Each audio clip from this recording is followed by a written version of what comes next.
Gaan jy?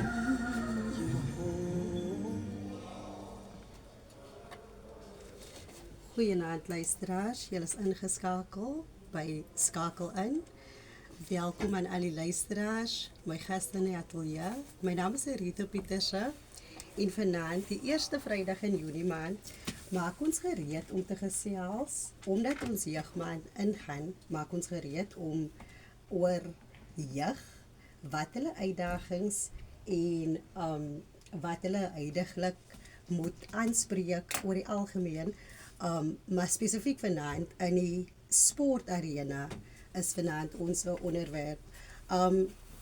Baie dankie aan die mense wat saam met my in die ateljee kuier vanaand. Ek wil net vra, die van julle wat bewus is of nie bewus was nie, daar was vanaand 'n brandgeval in Thembalethu.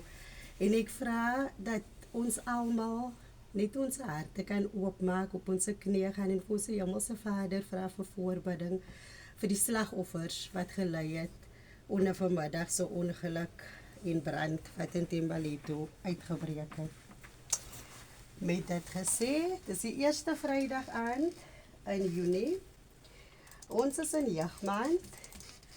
Ek is vereerd om vanaand vir Shean Karl Brink van die Pakkelsdorp skopboks of kickboxing soos wat ons almal dit ken in die ateljee te hê. Goeienaand Shean Karl Brink.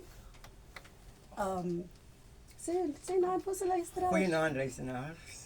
Almal, my kickboxing studente